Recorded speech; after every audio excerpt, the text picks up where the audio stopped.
భక్తుల భంగపాటు.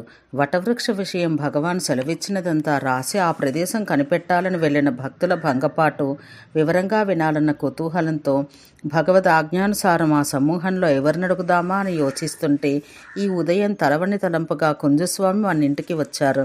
భగవాన్ సన్నిధిలో జరిగిందంతా చెప్పి ఆ తమాషా ఏమో మిమ్మల్ని అడిగి తెలుసుకోమని భగవాన్ సెలవిచ్చారు, వివరించండి అన్నాను. వారు చకితులై, అయ్యయ్యో ఆ సమాచారమ్మా ఎందుకు అడుగుతారమ్మా, మేం పడ్డపాటు భగవంతునికే ఎరుక అన్నారు. అందుకే వినాలంటున్నాను అన్నాను. మంచిదే, విని రాయండి. ఇక ముందెవ్వరూ ఆ విధంగా చెయ్యకుండా ఉండేందుకు అది ఒక ఉదాహరణంగా ఉంటుందని ఇలా చెప్పారు. 5-6 ఏండ్లయిందనుకుంటా ఆ సంవత్సరం జయంతికి భక్తులంతా చాలా మంది వచ్చారు. యథాప్రకారం జయంతి జరిగింది. ఆ సందడి ముగిసిన వెనుక ఒకనాడు అరుణగిరి శిఖరానికి పోయి వద్దామని అంతా అనుకున్నాం. దాదాపు 25 మంది వరకు బయలుదేరేట్లున్నారు.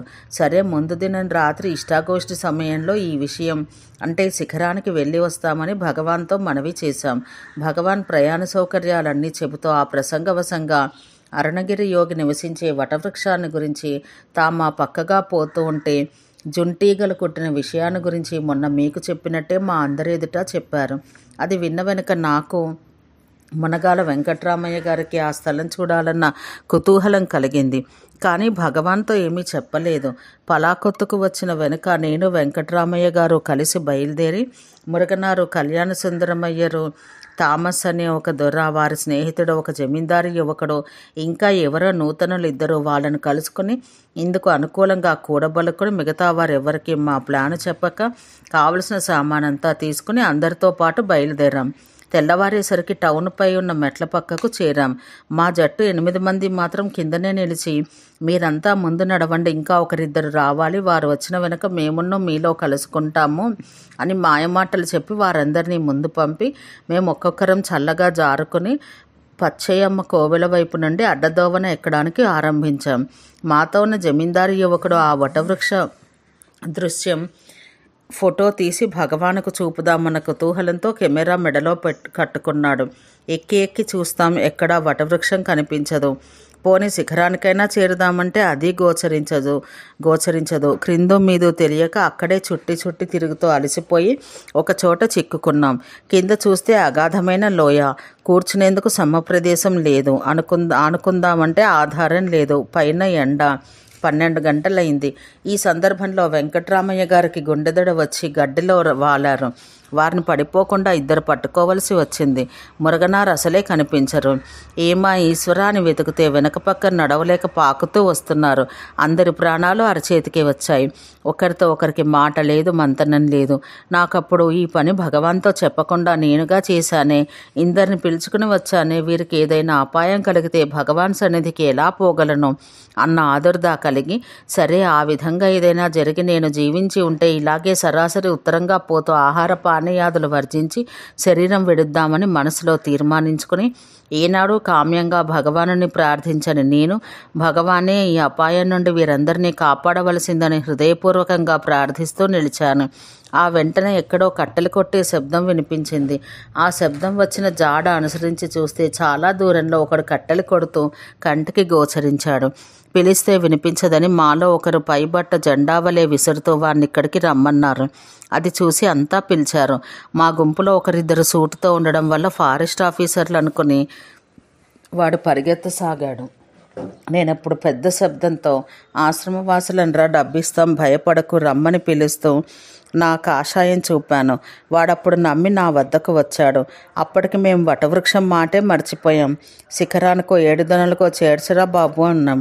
వాడు శిఖరం చేరడానికి మార్గం లేదు, 7 దొనలకు చేర్చవచ్చు, అందుకు అగాధమైనదని 3 దొనలు అడ్డున్నవి, అవి దాటడం చాలా కష్టం అని చెప్పి ఒకసారి ఒకరు చెయ్యి పట్టుకుని ఎలాగో ఆ 3 వరుసలు దాటించి అవతల కూర్చోబెట్టి మళ్ళీ వచ్చి ఇంకొకరినిగా అందరినీ దాటించి కూర్చోపెట్టేసరికి అందరి ప్రాణాలు త్రాహి అయినవి. అప్పుడు భగవాన్ కృప వల్లనే మున్నంత వరకే రవంత మేఘం తోచి బట్ట తడుపు జల్లు మా పైన పడింది. ఆ జల్లుతో అందరి ప్రాణాలు తేరుకున్నాయి. అక్కడికి 7 దినాలు తెలిసాయి. ముందెక్కిన వారు మా జాడ తెలియక ఏదో తిని మేమేమైనామో అన్న భీతితో అటు ఇటు చూస్తూ ఉంటే మా లక్షణం వారికి గోచరించింది. అక్కడి నుంచి అరుస్తూ పిలిచారు. మేము బదులు అరిచాం. సరే, ఆ కట్టెలవాడు ఎలాగో మా అందరినీ అక్కడకు చేర్చాడు. చినిగిన బట్టలు, చీరుకుపోయిన ఒళ్ళు, మా లక్షణం ఎలా ఉండాలో అలా ఉంది. ముందేదో ఆహారం ఇచ్చి వెనుక విషయం విచారించి తెలుసుకుని మా వద్ద ఉన్న కెమెరా, పెరుగు ఫ్లాస్కు చూసి, ఏమి మాకు లేకుండా పెరుగంతా మీరే తాగారా? పోనీ మీరు కష్టపడ్డ ఆ స్థలమైనా ఫోటో తీశారా అని నవ్వారు. అప్పుడు మా వద్ద ఉన్నట్టు జ్ఞాప్తికి వచ్చింది. అంతవరకు మా వద్ద ఉన్న విషయమే మర్చిపోయాం. సరే, రవంత విశ్రమించి అంతా దిగి విరూపాక్ష గుహ వద్దకు వచ్చిన వెనక ఈ వేషాలతో ఇప్పుడే భగవాన్ సన్నిధికి పోరాదని మా జట్టు మాత్రం అస్తమించే వరకు అక్కడ ఆగి వెనక దిగి వచ్చాం. ఒళ్ళంతా శుభ్రపరుచుకున్న వెనక భగవాన్ వద్దకు వెళ్ళవచ్చునని పలాకొత్తుకు వెళ్ళాను నేను. ఆ జమీందారు యువకుడు వెంకట్రామయ్య గారు అలాగే వెళ్ళి దూరంగా నమస్కరించి చక్కా పోతుంటే భగవాన్ గమనించి, అదిగో చూడండి వాళ్ళ వాలకం, ఏదో అపాయం జరిగినట్లున్నదని సమీపవర్తులకు భక్తులతో అంటున్నారు. ఇంతలో నేను వెళ్ళాను. నమస్కరించి లేచి లేవకముందే ఏం జరిగింది? వాళ్ళిద్దరి వాలకం చూస్తే రక్తం చిందే వాళ్ళు, చినిగిన బట్టలు, భీభత్సంగా ఉన్నారే అని ఆదుర్దాగా అడిగారు భగవాన్. విషయం నివేదించాను. భగవాన్ ఇటువంటి చేష్టలు చేయవచ్చునా అని బాగా చీవాట్లు పెట్టి, నాతో చెప్పి ఉంటే పోవద్దని ముందే చెప్పేవాణ్ణి.